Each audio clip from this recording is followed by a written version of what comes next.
Bonjour à toutes et à tous, j'espère que vous allez bien. Mon invitée cette semaine est Sarah Trouche.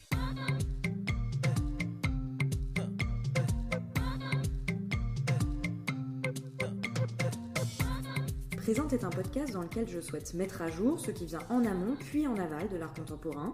Mes questions portent donc rarement sur les œuvres en elles-mêmes, mais davantage sur toutes les réflexions et les doutes qui gravitent autour de celles-ci. Car ici, je m'intéresse d'abord à la manière dont la vie de mon invité impacte son travail, puis à l'inverse, à la façon dont son travail vient impacter sa vie. Dans Présente, j'essaye de mener les conversations comme j'ai l'habitude de le faire en tant que critique d'art dans les ateliers d'artistes ou à la terrasse des cafés, sauf qu'ici nous sommes enregistrés et vous avez la possibilité de tout écouter. Le travail de Sarah Trouche a une résonance particulière pour moi, puisque je l'ai découvert cette année lors de l'exposition qu'elle présentait à La Traverse, le CAC d'Alfortville. C'était en mars dernier, je me souviens qu'il faisait super beau ce jour-là, et qu'en parcourant l'exposition de Sarah, j'ai été émerveillée par chaque pièce. Ça avait aussi été un beau moment d'échange avec Marguerite Milin, la galeriste de Sarah, qui avait eu la gentillesse de m'accompagner lors de cette visite. L'exposition de Sarah Trouche a en fait été la dernière exposition que j'ai faite avant qu'on soit confinés et elle m'a énormément marquée. Sans doute parce que le corps est au centre de son travail. Je lisais d'ailleurs que pour Sarah, le corps était un prétexte, un lieu, un outil d'action, une page blanche pour révéler le monde.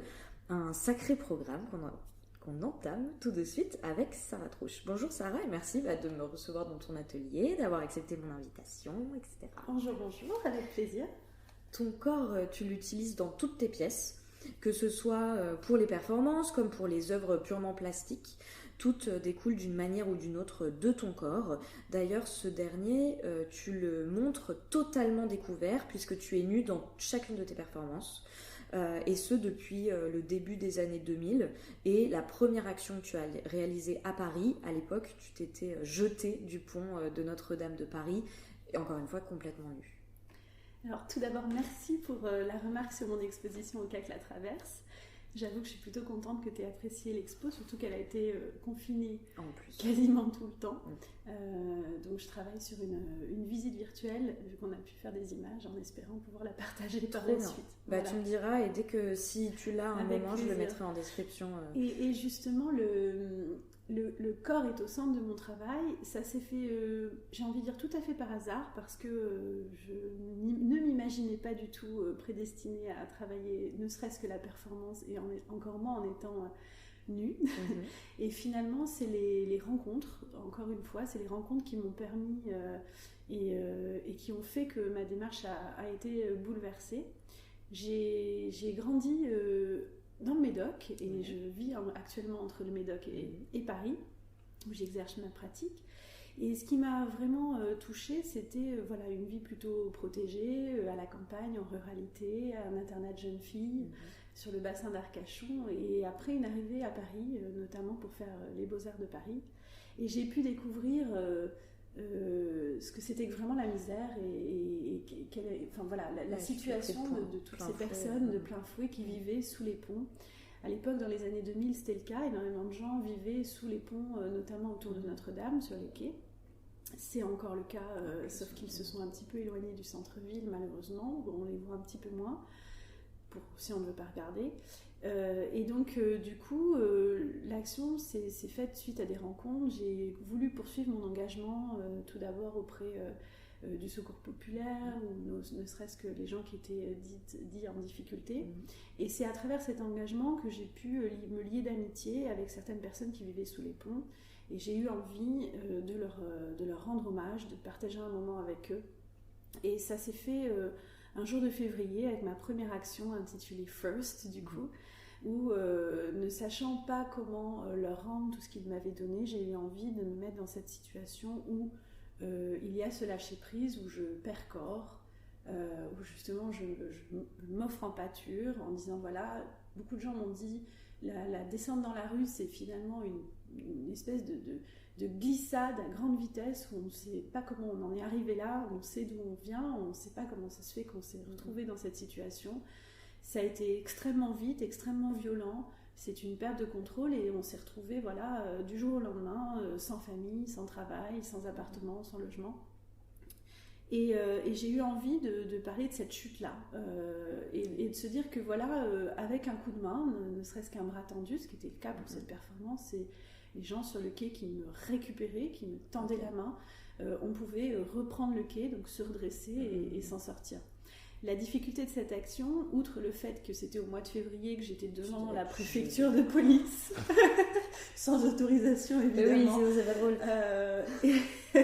Et en plus, voilà, au mois de février, c'était que techniquement, c'est une vraie épreuve de force. Et il y a des bateaux-mouches toutes les 10 minutes sur la Seine.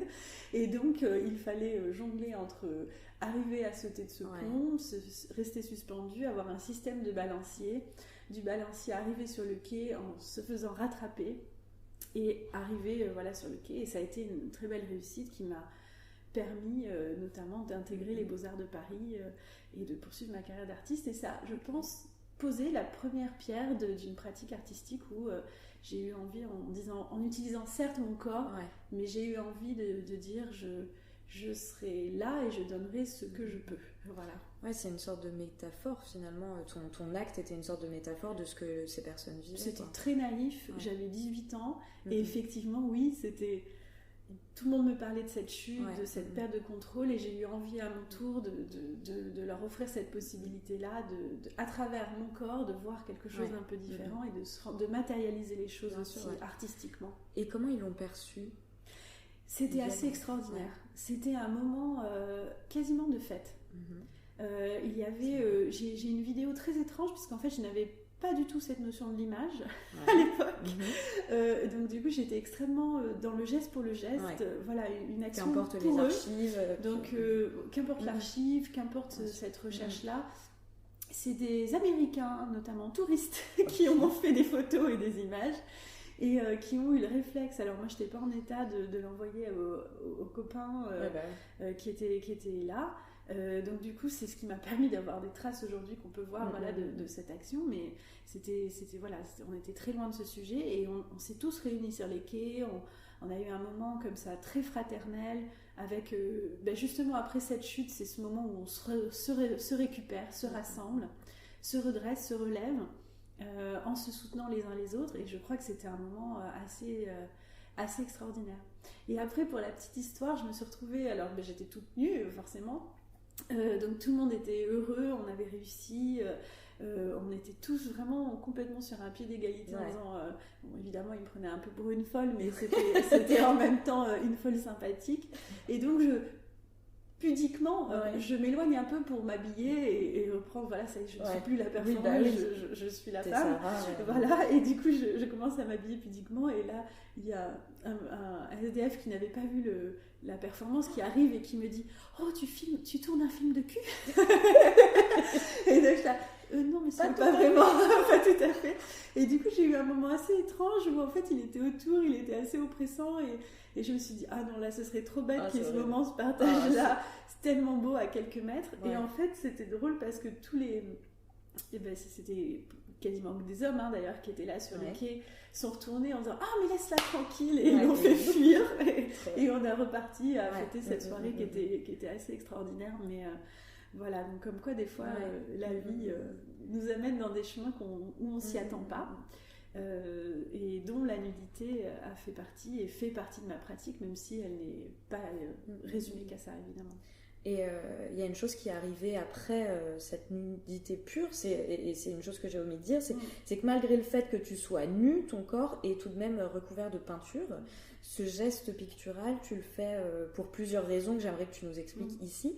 Mais un des points de départ, c'est notamment que du fait d'être nu lors de tes performances, beaucoup de personnes se sont... et la preuve avec ce que tu viens de dire, se sont permis de sexualiser ton corps. Oui, ce qu'il a fallu que je... Et ça, je n'en avais pas conscience à l'époque, et je l'ai appris très vite et à mes dépens. C'était que voilà, j'étais une jeune femme de 18 ans, on va dire normale, voilà, pas classique, mais qui du coup, en étant dénudée, amenait tout un imaginaire et toute une sexualisation de ce corps. Et donc il a fallu très vite que je pars à ça, parce que à la fin on ne voyait plus que si j'avais des beaux seins, si j'avais un cul sympa, voilà. Et c'est plutôt ces remarques-là qu'on pouvait me faire, et on ne parlait plus de mon sujet premier qui était le message que je veux faire passer. Donc ce qui est difficile, c'était comment trouver un équilibre entre à la fois avoir l'impression d'être le plus sincère possible et de ne pas porter d'accessoires, parce que la difficulté, c'est que je n'avais pas envie de rentrer dans une théâtralisation et que pour moi, en fait, chaque vêtement a eu un symbole très très fort, que l'on porte un jean, une robe blanche, une tunique ou je ne sais quoi, on rentre tout de suite dans un imaginaire, dans une esthétique particulière, et que ce qui m'intéressait, c'était du corps pour du corps matière et corps engagé, et qui se permet du coup à ne pas avoir de référencement possible, autre le fait que je suis une femme... effectivement, blanche, d'un certain âge, voilà.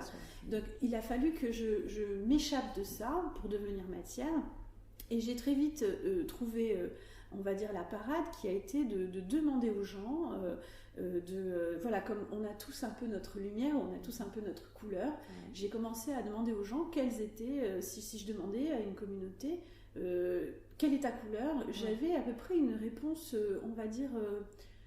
commune, probablement liée à une histoire commune, liée à une nation, en fait, bêtement à une nation. Il y a une symbolique qui est hyper forte. Voilà. Si je demande à la France, par exemple, c'est le bleu marine. Voilà. Le bleu, c'est la couleur. C'est la couleur de la France. Et c'est assez étonnant, parce qu'il y a beaucoup de gens qui me diraient non, en fait, je pense pas, ou je pense que ça évolue, mais en fait... Concrètement, quand alors je fais pas de sondage. Non, mais Pastoureau en parle très bien justement du fait que le bleu, Michel Pastoureau qui est un historien des couleurs notamment parce qu'il a fait plein d'autres choses, mais il explique bien que le bleu est la couleur des Français, qui rassemble. Voilà. Et c'était un peu mon sujet, c'était de me dire, en questionnant toujours autour de moi les personnes avec lesquelles j'allais collaborer. Quelle est votre couleur, quelle couleur vous choisissez, et les gens tombaient assez souvent d'accord, et c'est comme ça que j'ai commencé à travailler autour de ce corps peint, parce que ça me permettait à la fois de reprendre contrôle sur ce corps qui m'échappait, et de me permettre de m'en échapper et de rester dans la picturalité, de rester dans l'art plastique. Et la performance, c'était tout en étant la plus sincère, la plus authentique. Le symbole est important, notamment de la couleur. Ouais, parce que c'est vraiment ce qu'il faut dire, c'est que ta mise à nu, dans un premier temps, c'est vraiment... parce que tu parles avec des personnes, en fait, qui sont dans des situations précaires, dans des situations douloureuses, où peut-être leur fierté aussi a été malmenée. Et donc le fait de te mettre à nu, c'est pour te mettre toi-même dans une situation vulnérable, en fait. C'est essayer de me mettre... sur un plan d'égalité, vraiment, d'avoir une relation complètement horizontale. Dans mon travail, en fait, dans ma pratique, même si c'est mon corps qu'on voit, ce qui m'a tout de suite intéressée, c'était de me dire comment je peux redonner à l'autre, comment je peux partager l'autre, donner visible, rendre visible. Et ça a été un peu le leitmotiv de ma pratique. J'aime dire que justement, j'essaie de parler de cet angle mort de la société, toutes ces anomalies sociologiques et politiques, tous ces moments d'échec, mais j'ai pas envie de le tourner en faisant une pratique extrêmement violente ou agressive. J'ai envie de le tourner en fraternité et en échange et en lien. Seulement, je dois les remarquer. Je ne peux que les remarquer, ces anomalies. Et parce que je les remarque, j'ai envie de les rendre visibles et les donner à voir. Donc quand je vais voir une communauté, que ce soit une communauté sur la mer d'Aral asséchée, au fin fond du Kazakhstan, il y a en ce moment la fondation EDF d'ailleurs, il y a une exposition, enfin là c'est confiné, mais quand ça ne sera plus, on va toucher du bois un jour. Cette pièce-là, par exemple, pour cette pièce-là, je fais des milliers de kilomètres, je vais à la rencontre de ces gens, je m'assois, je ne sais pas ce qui va se passer, je ne sais pas ce que je vais faire, et c'est dans cet échange-là que l'on va arriver à construire quelque chose. Et quand on construit quelque chose, ces gens qui ont tout perdu ou qui n'ont rien, qui sont même simplement étonnés que quelqu'un ait envie de s'asseoir à côté et échanger un légument ou je ne sais quoi d'autre, une spécialité, et qu'on se pose, on s'assoit. Parfois, on ne se dit absolument rien, on n'a pas la même langue, on n'a pas la même culture, on reste des heures ensemble. Et du coup, c'est ça qui est assez intéressant, c'est de se dire comment moi, je peux arriver à être, à un moment donné, me faire toute petite, me faire, voilà, de manière à avoir un partage un peu fraternel. Et c'est comme ça que ma démarche se fait. Et c'est comme ça que les couleurs se font. Pour cette mère d'Ara Lassiger, je me suis retrouvée à avoir d'un coup 2 adolescentes qui ont commencé à me tresser les cheveux et me tresser, me rajouter des trucs et tout. Et je me suis retrouvée dans un salon de coiffure, enfin, improvisé dans cette maison, enfin voilà. Et du coup, je ne comprenais pas trop. Et après, j'arrive avec mes couleurs et tout. Et en fait, je me suis très vite rendu compte que ces tresses-là, parce qu'on me l'a expliqué aussi, hein, parce que je ne le savais pas, c'est un symbole très fort. C'est quand il y a un événement très particulier, voilà, un mariage, voilà, c'est une coiffure de célébration. Et que du coup ils ont eu envie à un moment donné instinctivement de me faire cette coiffure parce que c'était un peu un événement qu'une Française débarque ici et qu'on ne se connaisse pas et que j'ai juste envie de me poser avec eux et essayer d'échanger, d'avoir ce moment un peu de complicité. Et donc c'est ces symboles-là qui vont faire qu'on va se retrouver dans un échange très bienveillant et qui vont me permettre par la suite de commencer à réfléchir à qu'est-ce qu'on peut faire ensemble. Parce qu'il y a quelque chose que j'ai pas dit, pour résumer un peu ton travail. Ton travail privilégie des endroits où la mondialisation est un échec, où elle est productrice de friction, si ce n'est d'oppression. Toi, tu viens comme une sorte de médiatrice, de guérisseuse. Tu te plonges dans l'histoire d'un lieu et dans celle de ses habitants. Moi, il y avait une histoire... Enfin, il y avait... quelque chose qui m'avait marqué, et là on se rend bien compte que c'est cette histoire qui est en fait ton matériau de travail. Je me souviens de l'une de tes actions qui m'avait marqué, donc c'était dans la ville de Tetovo en Macédoine, c'est ça? Est-ce que justement, peut-être on peut prendre cet exemple-là pour que les auditeuristes puissent comprendre un petit peu comment ton processus de travail en quelque sorte? Pour Action pour Tetovo, c'est... Alors là, c'était un contexte un peu particulier parce que je connaissais la directrice de l'Alliance française de la ville de Tetovo, qui est une amie que je connais depuis très longtemps, une amie d'enfance, Aude Valsésia, et qui était en poste sur la ville de Tetovo et à l'Alliance française. Et la difficulté de la ville de Tetovo, c'est que dans les années 2001, il y a eu des affrontements extrêmement forts donc le siège de Tetovo, avec du coup la communauté albanaise qui voilà, une guérilla, notamment comment dire, comment on appelle ça, c'est le siège de Tetovo, ça s'est appelé directement le siège de Tetovo. Et donc ça a fait des milliers de morts, ça a été extrêmement compliqué. C'était pour reprendre cette indépendance parce que la ville de Tetovo est composée à 90% de communautés albanaises et administrativement, voilà, c'est devenu macédonien. Ce n'est pas la même langue, ce n'est pas la même religion. Les Albanais sont musulmans et donc on s'est retrouvé vraiment face à une espèce de conflit très fort entre ces deux communautés. L'Europe a joué un rôle très fort de médiateur, justement, de paix, avec en même temps cette grosse difficulté d'incompréhension de culture. Et justement, c'était très compliqué. Et ils sont arrivés avec leurs gros sabots un peu. Voilà. Et du coup, ça a créé beaucoup de tensions. Et en fait, donc la directrice de l'Alliance française de Tetovo de l'époque, Aude, devait défendre la France. À un moment donné, parler de la France. Donc, outre donner des cours de français aux élèves qui le souhaitaient, devait à un moment donné montrer une présence française.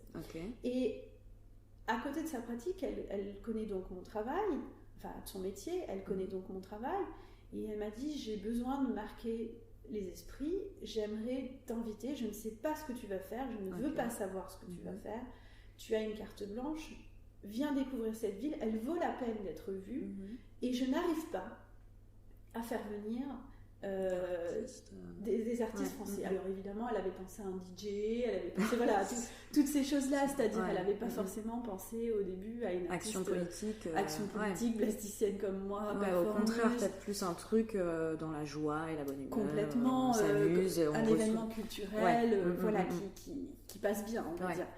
Et puis elle me dit non, en fait je crois que j'ai la chance d'avoir ce poste, donc je crois que j'aimerais que tu viennes. C'est dans 15 jours. Je me souviens, j'étais dans la rue, j'ai le téléphone. Elle me dit, c'est très compliqué, c'est dans 15 jours. Est-ce que tu veux venir ? je pense qu'on peut faire de belles choses, mais je ne sais pas ce que tu feras, je ne veux pas savoir, mais je trouverais ça dommage qu'il se passe rien. Donc, je dis ok.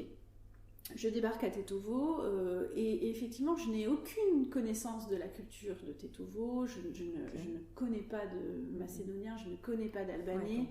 Et elle est très occupée, je ne la vois pas ou très peu. De toute façon, je suis installée donc à l'hôtel de la ville de Tetovo, voilà, quasiment un des gros seuls du coin. Je me souviens encore de ce couloir avec ce néon, tu sais, comme dans ces films. Dans Shining. Qui était comme ça. Je me retrouve la première nuit dans cette chambre. À me dire, ok, ça y est, j'y suis, avec une décoration très particulière, enfin c'était assez étrange. Un hôtel qui fait un bruit fond de fou, et je suis, je crois, la seule dans l'hôtel, tu vois, la seule touriste, quoi, vraiment. Et le lendemain, donc je descends et je m'installe à la terrasse de café et je me rends compte qu'en fait je suis la seule femme. Parce que voilà, vraiment la seule femme. Donc c'est une terrasse remplie d'hommes. Je regarde tous les cafés autour, c'est pareil. Il n'y a que des hommes. Une pensée pour Randa Maroufi et sa série Les Intruses. C'est exactement ça. Exactement. Et du coup, j'ai dit, bon, tant pis, hein, moi de toute façon, je veux prendre mon petit déjeuner. Donc je m'assois et puis bon, je vois bien que tout le monde me regarde et se demande un peu ce que je fais là. Et puis je me dis, tant qu'à faire, je vais goûter tous les gâteaux du coin. Et ma technique, c'est ça. C'est quoi? Je me pose dans un café, un bar, un bistrot, je ne sais quoi, et j'attends la rencontre. C'est ce que je fais quasiment dans tous les pays. Je suis une très bonne cliente des cafés et des bistrots du coin. Ça va trop, j'arrive. Voilà. Et donc je m'installe, et là je suis donc sur cette terrasse de café. Il y a des tonnes de gâteaux avec plein de crèmes de toutes les couleurs possibles et inimaginables. Et je me dis, je vais goûter un peu de tout. Donc je prends un échantillon de pas mal de gâteaux, je les pose tous sur ma table, avec un café, et je regarde tout ça. Et là, je goûte et j'attends. Et là, il y a tout le monde qui arrive et qui me ramène des gâteaux supplémentaires, qui s'assoient. Mais des hommes que tu verrais assez impressionnants, on peut dire, de par parfois leur physique, de par leur cicatrice. Certains, donc, voilà, donc ils le disaient, hein, des mercenaires, sont présentés comme des mercenaires. Et donc moi je suis là avec mes gâteaux à la crème et donc ils s'assoient à ma table et commencent à me parler, me montrer leurs cicatrices, on commence à échanger, voilà, et ils m'expliquent ce système de même de façon assez c'était, je sais pas si c'était pour me choquer, si c'était pour me déranger, en même temps il y avait quelque chose de très convivial et d'assez étrange dans cette relation qui était en train de se créer, où ils m'expliquaient l'argent qu'ils gagnaient en fonction du nombre de mains qu'ils pouvaient ramener, ou du nombre d'oreilles, voilà, de leur part de victimes. Donc et moi j'étais avec mes gâteaux sur cette terrasse. Donc c'est des moments de rencontre qui sont toujours extrêmement, et dans tous les pays que je peux faire ou tous les endroits que je peux faire, c'est toujours ce moment-là où il y a encore de la méfiance, il y a de la défiance aussi, et on se retrouve dans ce truc-là où on ne sait pas. Et moi, je suis simplement une jeune femme posée à la terrasse de café qui a tous ces gâteaux-là, une femme parmi que des hommes, et je cherche la rencontre. Généralement, ce sont les autres femmes qui me viennent en aide dans ces moments-là et qui instinctivement viennent me voir, me rencontrent, et l'échange m'invite chez elles parfois, et l'échange commence comme ça. Et là, c'était compliqué parce qu'il y en avait quasiment pas autour de moi. Donc, du coup, ça a été assez étrange et j'ai commencé à échanger de manière extrêmement informelle comme ça. Et là, il y a un jeune homme qui vient...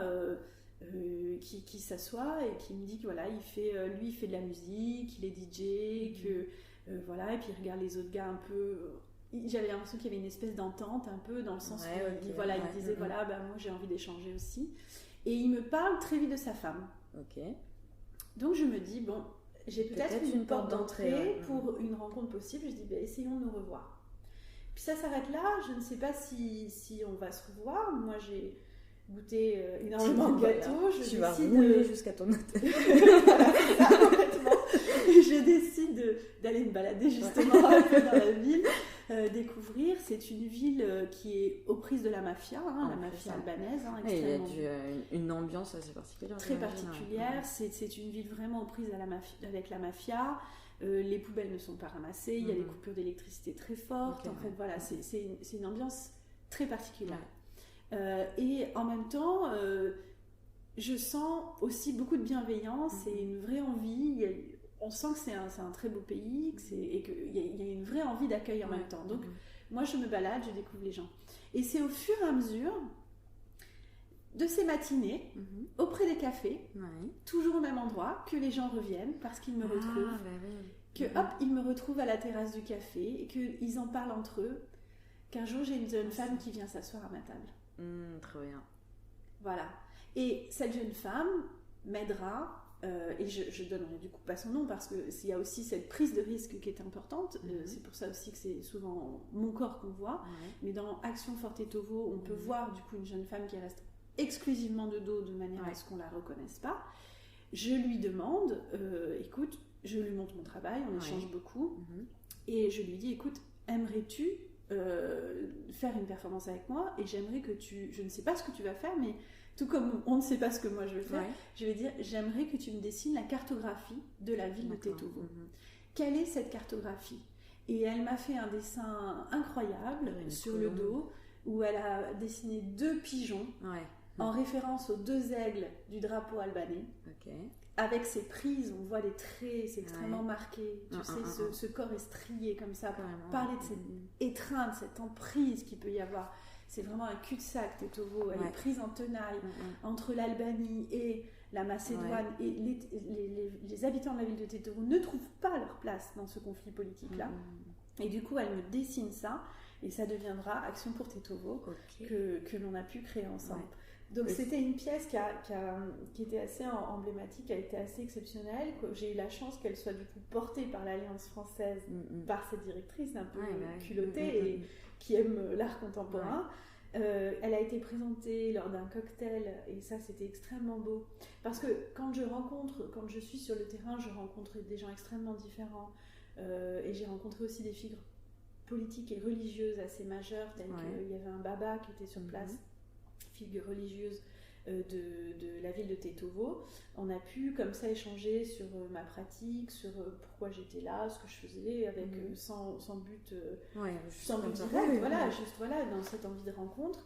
Et du coup, je me suis retrouvée lors de l'inauguration de cette vidéo que j'ai décidé de projeter à l'ambassade dans un cadre extrêmement officiel. L'idée, c'était de la ramener de façon extrêmement officielle, de parler de ce que vivaient ces habitants de la ville de Tetovo, d'arriver à faire passer cette entrave-là.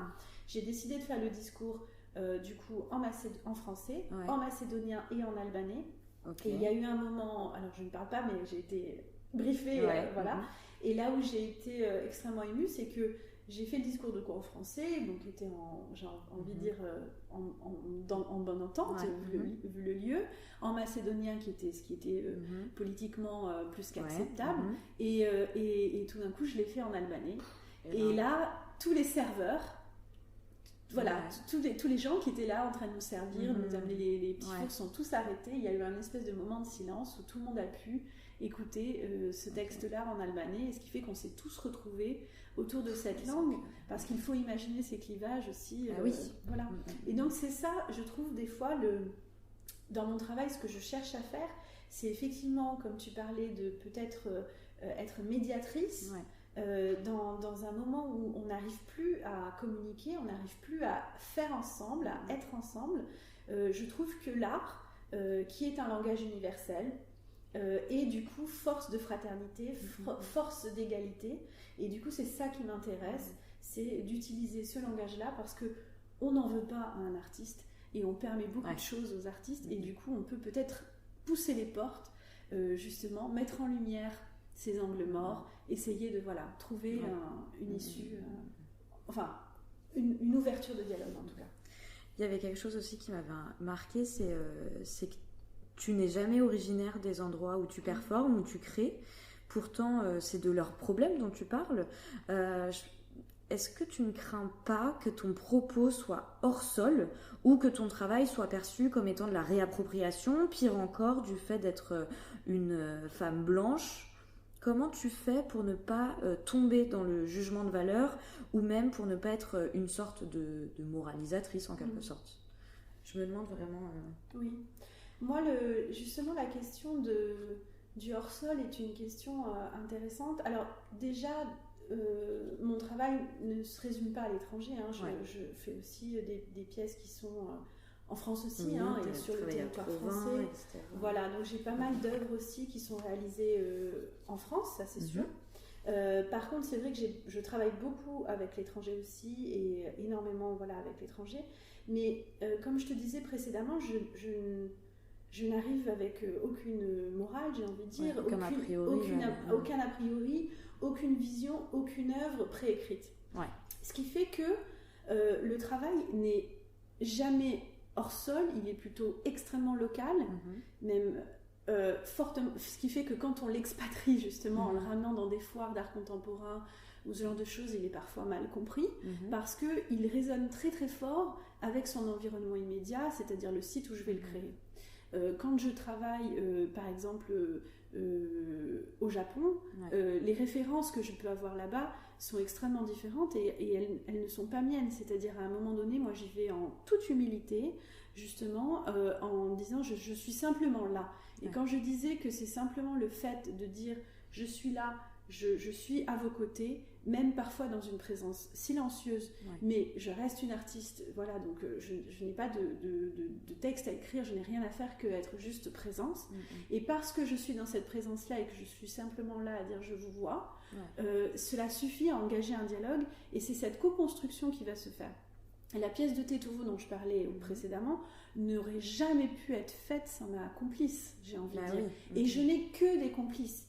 C'est-à-dire, ce n'est pas moi qui vais dire tiens, faisons ça, mais c'est plutôt eux qui m'accompagnent à faire ça. Sauf que la personne qui prendra le risque physique, ce sera moi. Parce que je ne peux pas me permettre de ne pas prendre ce risque pour eux, et je ne mettrai pas les gens en danger. Donc voilà, c'est aussi cette question-là. Donc dans mon travail, je ne peux pas effacer le fait que je sois une femme, je ne peux pas effacer le fait que je sois d'un certain âge, que je sois blanche, ça c'est sûr, et ça voilà. Mais il y a aussi cette question de quand on voit quelque chose qui nous oppresse, que l'on trouve inadmissible, regarde-t-on de côté ou participe-t-on à cet engagement à leur côté. Je reviens par exemple au Black Lives Matter. Est-ce que nous, en tant que Blancs, à un moment donné, nous n'avons pas été dans la rue? Je veux dire, c'est aussi cette question-là. Donc, soit on détourne le regard et on fait style que tout va bien, dans le meilleur des mondes, soit on essaie à un moment donné de poser ce regard-là avec des complices qui sont les protagonistes de l'histoire, mais je ne suis en aucun cas un étendard. Parfois, ça me fait penser à la perf You Should Wear Your Revolution, où j'étendais des petites culottes de milliers de personnes qui m'envoyaient, mais je ne suis en aucun cas un étendard, et je ne suis pas la protagoniste. Par contre, je serai peut-être le lien, la matière-lien, je serai peut-être l'étincelle parfois, parce que quand on est au fond du trou, quand on est dans certaines difficultés, un regard extérieur, simplement d'accompagnement, peut nous aider à prendre la parole. Voilà. Tu parlais you should wear your revolution, c'est ça? Je vais y arriver. Et ça me fait penser au fait qu'on n'a pas du tout... j'ai pas du tout posé de questions sur la... Ah, mais si, la dernière l'est, mais pas grave, c'est très bien. Sur l'aspect féministe de ton travail. Et du coup, j'aimerais bien, librement comme ça, est-ce qu'il y a une œuvre dont tu souhaiterais nous parler, une action que tu as faite ou quoi, qui traite, mais de manière assez frontale en plus, de problématiques liées au féminisme et au féminisme. Alors moi, c'est vrai que ma porte d'entrée dans mon travail en général est les 3/4 du temps les femmes, effectivement. Donc vraiment, c'est ma porte d'entrée, parce que partout où on se retrouve dans le monde, quelle que soit notre langue, encore une fois, l'art est universel, mais finalement cette sororité et cette fraternité que l'on peut retrouver avec les femmes du monde entier m'aide énormément. Elles ont été soutien, elles le sont toujours, et je crois beaucoup dans cette force et dans cette communauté-là. Je me suis aperçue souvent à travers mes performances que j'avais beaucoup de femmes qui me disaient « je n'ai pas le courage de, je n'oserais pas ». Ça demande de la force ou un investissement tellement physique et fort de faire ce que tu fais que je ne saurais pas, mais je suis heureuse que tu le fasses parce que je m'y retrouve, j'ai beaucoup de plaisir et je me retrouve dans tes actions. Et du coup, j'ai eu envie, à un moment donné, comme tu parlais de You Should Wear Your Revolution, j'ai eu envie, via les réseaux sociaux, à faire appel à une performance collective, parce que je pense beaucoup dans ce lien qui nous unit. Voilà. Et du coup, j'ai fait un appel via les réseaux sociaux qui a été énormément relayé, en demandant, en disant, voilà, si vous avez envie de faire une perf avec moi, offrez quelque chose qui vous est extrêmement intime, c'est-à-dire vos dessous, vos anciens dessous, mais qui sont évidemment propres, on n'est pas, voilà, mais offrez une culotte et dites-moi pourquoi vous m'envoyez cette culotte, et nous allons faire une performance ensemble, et qui s'appellera You Should Wear Your Revolution, en hommage aux sans-culottes qui ont fait de la Révolution française, qui ont fait leur propre révolution. Je pense que c'était aussi important de poser cette question-là, de soulever et de se sentir aussi dans des moments assez particuliers comme ça, plus forte. Et donc, il n'y a rien de plus intime non plus, et une vraie question à se poser par rapport au fait d'envoyer. Et ce qui a été très beau, c'est que du coup, j'ai reçu des centaines de culottes, c'était très drôle, dans la boîte aux lettres, et sauf qu'on n'envoie pas une culotte sans mettre un petit mot. Bah oui, tu veux dire. Donc forcément, quand on poste une culotte à une inconnue, parce que c'est souvent le cas, on met pourquoi celle-ci. Et donc j'ai eu comme ça énormément d'histoires très drôles.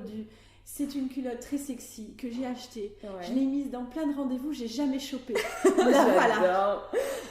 J'ai eu, c'est ma culotte de grossesse. Je n'aurai plus d'enfants. J'étais tellement confortable dedans, mais je n'aurai plus d'enfants et j'espère ne jamais refaire cette taille.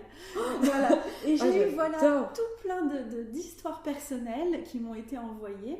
Et j'ai fait du coup tout un travail qui a été un travail à la fois de performance au générateur de Gentilly, de sculpture aussi, et ça a donné à Los Angeles normalement aussi à la galerie Marguerite Miller où on avait fait voilà, une performance, et c'était intéressant de dire je ne suis pas seule et je vais porter cet étendard en étendant et en transformant les choses. Et donc j'avais fait une action notamment à Los Angeles où j'avais recouvert les fils de barbelés. Je m'étais fait voilà, tout le stand toute l'exposition était remplie de fils de barbelés, et c'était en tissant les culottes des femmes qu'elle m'avait offertes que j'arrivais à me frayer un chemin, parce que ça devenait cet outil de protection. De protection. Voilà. Donc à un moment donné, c'est ça aussi, c'était d'arriver à faire corps avec les autres, avec leur soutien encore une fois. Donc oui, je suis seule dans cette installation. Ça n'a pas empêché de me blesser un peu, mais je suis seule parfois dans cette installation, mais par contre c'est avec le soutien de bien d'autres. Et c'est une perf qui continue, parce que c'est une matière qui est là, donc j'en reçois encore. Et c'est assez beau, donc je fais un appel à tous ceux qui le souhaitent de m'envoyer leurs anciennes culottes. Je suis arrivée avec plein de culottes ici. Voilà, parce que j'ai bougé dans mais voilà, pour participer à une perf collective, et du coup c'est ça qui est beau. Ça a ouvert pas mal de portes. Et puis la question justement de l'intime de la femme est une vraie question aussi dans mon travail, savoir comment arrive-t-on à se livrer, et voilà, c'est une vraie question. En parlant du fait de se livrer, il y a un truc dont j'avais trop envie de discuter avec toi. Il y a peu, tu as donné une interview pour le magazine L'Œil à Elisabeth Couturier, qu'on salue si elle nous écoute. Et lorsqu'elle t'a demandé quel était ton objet fétiche, tu as répondu que c'était ton womanizer, à savoir ton sextoy. Je trouve ça trop bien que tu n'aies pas répondu que c'était ton carnet de croquis ou que sais-je, un appareil photo, mais que tu aies parlé d'un outil d'empouvoirment, que tu aies abordé la question de la masturbation féminine dans une revue comme L'Œil, de notre plaisir en tant que femme, de notre possibilité de jouir seule et in fine de notre puissance et de notre liberté. J'ai trouvé ça canon, quoi. J'en ai parlé à toutes mes copines. Oui, je t'avoue que c'était assez... Alors c'est drôle parce que cette question de l'objet fétiche que me posait la journaliste, c'était assez étonnant, parce que j'avais envie d'être honnête, vraiment. J'avais envie d'être honnête. Comme je disais précédemment, je suis beaucoup en déplacement, je voyage beaucoup, et finalement l'objet qui m'accompagne partout, c'est effectivement mon sextoy, c'est mon womanizer. Donc en toute honnêteté, c'est vrai que j'ai dit, voilà, c'est cet élément-là qui me permet de recharger les batteries. Je l'amène avec moi.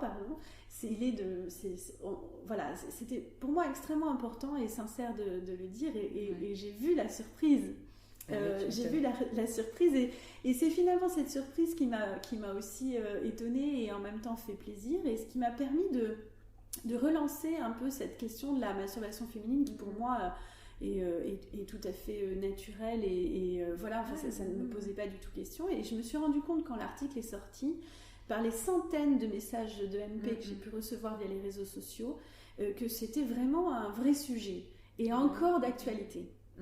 Et c'est en ça que c'est assez délicat, parce qu'il y avait 2-3 questions. La première, c'était la référence de mon sextoy, évidemment, mais je ne suis pas ambassadrice, donc voilà. Mais voilà. La deuxième, c'était le fait d'assumer.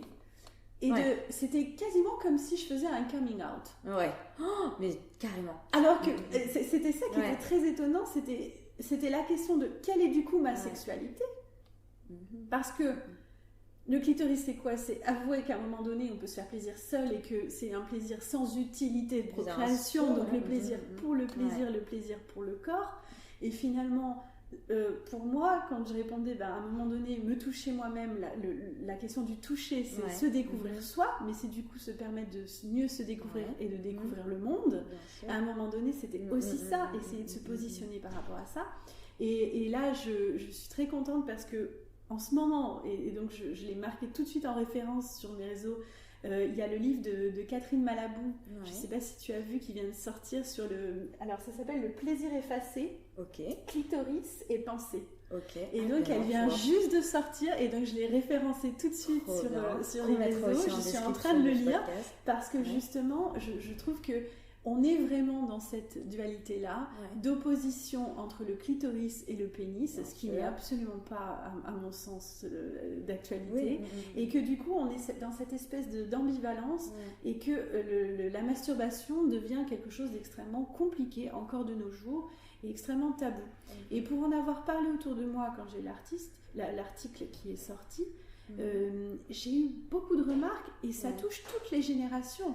C'est-à-dire, j'ai été étonnée de voir que des jeunes femmes de 20 ans me disent qu'elles ne se touchaient absolument pas, et que c'était compliqué, et que c'était vraiment un problème, et que du coup elles devaient faire appel par contre à des applications comme Tinder ou autres, parce qu'elles n'osaient pas se toucher. Quitte à coucher avec n'importe quel inconnu parce que le besoin était là mais qu'elles ne savaient pas comment s'en sortir, ou des personnes plus âgées qui disaient non jamais, c'est d'une tristesse, c'est d'une tristesse. Mais c'est ça, et c'est ça qui est assez étonnant, c'était comment se positionner, tu vois, par rapport à ça. Et donc à mon sens, je pense, et ce sera peut-être du coup le sujet d'une de mes prochaines performances sans en faire quelque chose de complètement littéral, je pense que la masturbation féminine, il nous reste encore beaucoup à penser, c'est clair. Et beaucoup à assumer, beaucoup à réfléchir, et du coup je pense que on est encore dans un enjeu de débat. Quand je parlais des anomalies sociologiques et politiques, je pense que cet article me met face à cette réalité-là. Mais c'est ça que j'ai trouvé bien. Enfin, déjà par rapport à la question de la masturbation féminine, je voulais trop te poser cette question parce que je trouve ça important qu'on aborde ça ici. Et il y a la sexologue du Monde, Maya Mazorette, qui en parle beaucoup aussi, qui incite les jeunes femmes à se masturber en parlant aussi du fait que c'est pas simplement relatif au plaisir. Tu peux te masturber quand tu as tes règles pour plus avoir mal au ventre. Tu peux... Enfin voilà, elle disait qu'il y avait j'allais dire encore étendard, un éventail, un éventail de possibilités, enfin voilà. Et autre chose, ce que je voulais dire aussi, ce pourquoi je voulais te poser cette question, c'est que je trouve ça génial, et je trouve que c'est un acte militant en tant que, enfin tu vois, en soi, que d'en parler alors que Elisabeth Couturier venait pour parler de ton travail, tu vois, plastique, et de mettre en avant, tu vois, ta sexualité. Plus que une œuvre en tant que telle, je trouve ça hyper fort. Enfin, je trouve que c'est un acte. Je pense que c'est important parce qu'à un moment donné, être artiste, c'est aussi ça, c'est aussi faire du lien et essayer de mettre le doigt sur des choses qui ne fonctionnent pas toujours. Et qu'à un moment donné, la question du clitoris, là où encore des milliers, si c'est pas des millions de femmes sont encore maltraitées, voilà, je pense qu'on est vraiment dans un moment de vie où les choses doivent changer. On est dans une époque où les choses doivent changer. On a une prise de conscience très forte, et je pense que c'est à travers le débat, la discussion, la rencontre, l'art en règle générale que les choses bougeront. Ouais. C'est parce qu'on arrive à dire haut et fort, oui, non, il n'y a rien de honteux dans une masturbation clitoridienne, qu'on arrivera peut-être à, même au niveau des nouvelles générations, ou même des anciennes générations qui peuvent parfois avoir leur vision, bouger les choses et permettre le débat. Tout comme quand on fait une performance, on va aborder un autre sujet. Je pense que c'est aussi ça le rôle d'un artiste. On est un peu... alors il y a peu je disais encore les journalistes, et les journalistes eux-mêmes me disent que plus tellement, donc c'est un peu triste, mais je disais on est un peu les derniers qui peuvent ouvrir des portes constamment, et on dépend du monde en général et de l'humanité avec un grand H, mais de personnes en particulier, ce qui nous permet finalement de pouvoir ouvrir des débats plus que de les fermer, et du coup c'est ça que je trouve assez intéressant, tu vois. Donc je suis très contente d'avoir pu aborder le sujet, je suis très contente que tu me poses aussi cette question, parce que ça relance le débat. Et après, c'est évidemment, il y a des sexologues, tu vois, qui ont beaucoup plus de connaissances sur le sujet que moi, mais moi en tant que femme, en tant qu'expérience... Oui, mais d'en parler, tu vois, et déjà, ne serait-ce que de surpasser ce tabou-là, tu vois, c'est déjà fou, en fait. Oui. Donc, non, trop bien. Et puis même en tant que performeuse, tu vois, ce rapport au corps est extrêmement important, et je pense que passer à côté du toucher, surtout que là, on est dans une période extrêmement compliquée. Là, on enregistre, on est confiné. On est très loin. Cela fait plusieurs mois qu'on a peur de toucher les gens, on a peur de toucher les choses. On s'éloigne de plus en plus de cette notion de toucher. Donc je pense qu'on ne sait pas l'impact même que cela pourra avoir par la suite. C'est-à-dire si on ne peut plus toucher l'autre et qu'on ne peut plus se toucher soi-même, en plus, je veux dire, voilà, où va-t-on ? C'est-à-dire à un moment donné, on est aussi physique, on est aussi humain. C'est ces relations humaines qui sont importantes. Je suis trop contente qu'on ait pu parler de ça. Vient le moment de la traditionnelle question de présente. Comme dans chaque épisode, je vais te demander si tu réussis à vivre de ton travail.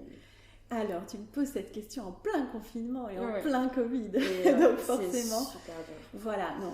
Alors, actuellement, c'est extrêmement compliqué. On va pas se leurrer. Très bien de le Je dire. pense que vis-à-vis même de toute la communauté artistique, que ce soit dans le champ de la danse, dans le champ de l'art contemporain, ou tous les métiers liés à la création, de toute façon, on est extrêmement impacté.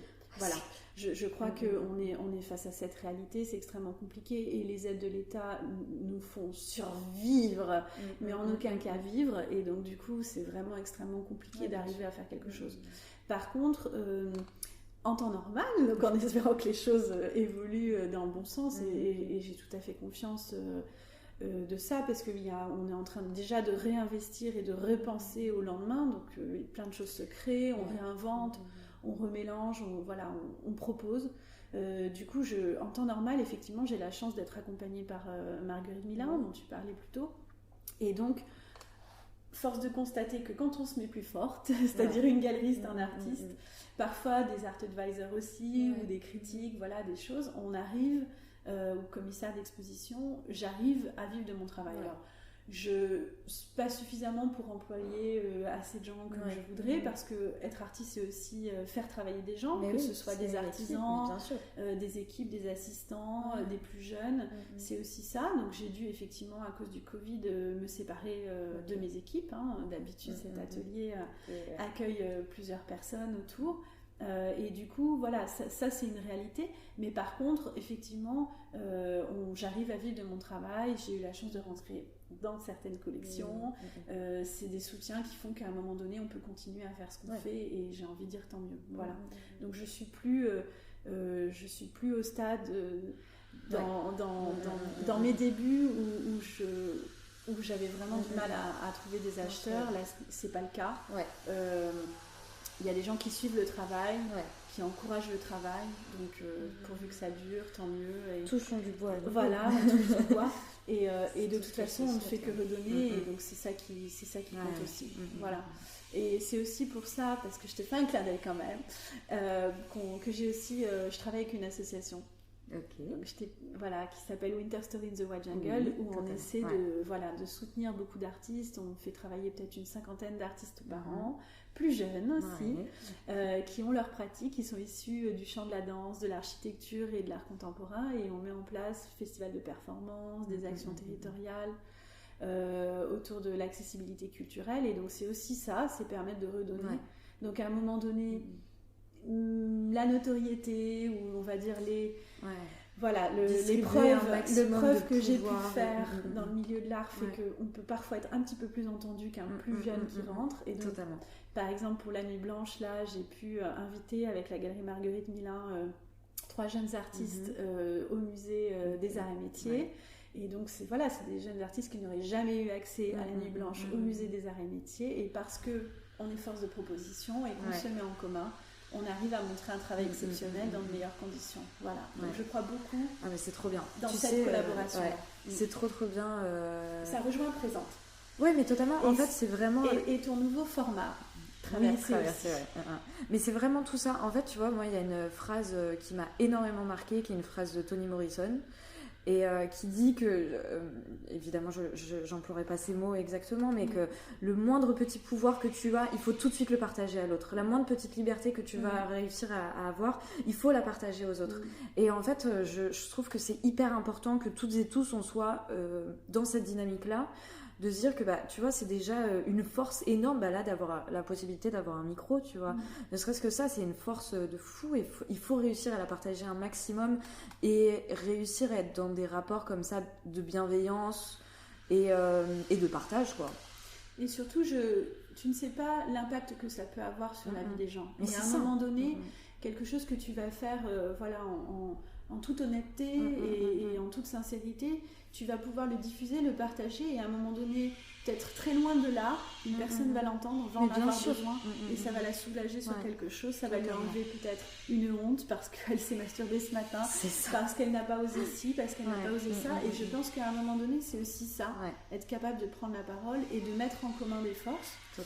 Moi, je connais mes faiblesses, je sais que je n'ai pas toutes les compétences, et du coup, c'est aussi important, et j'en découvre beaucoup encore, je travaille dessus, mais c'est aussi important d'admettre sa propre vulnérabilité pour arriver à la dépasser et en faire une force et en faire quelque chose. Donc la mise en commun est très importante pour moi. On n'a pas les mêmes droits, même en France, sans parler du monde. L'accessibilité culturelle en milieu rural est catastrophique. Nous ne vivons pas en étant tous citoyens. En France, nous n'avons pas les mêmes droits actuellement, et la ruralité en fait les preuves. Enfin, on est la preuve. Et du coup, j'aimerais, ne serait-ce que pour partager, pour essayer de faire un petit peu bouger les choses, j'aimerais proposer ça, et c'est ce qu'on essaie de faire depuis quelques années maintenant. Donc voilà. Donc avec le nom de ton association qui est Winter Story in a Wild Jungle. Et je mettrai également un lien aussi. Insta.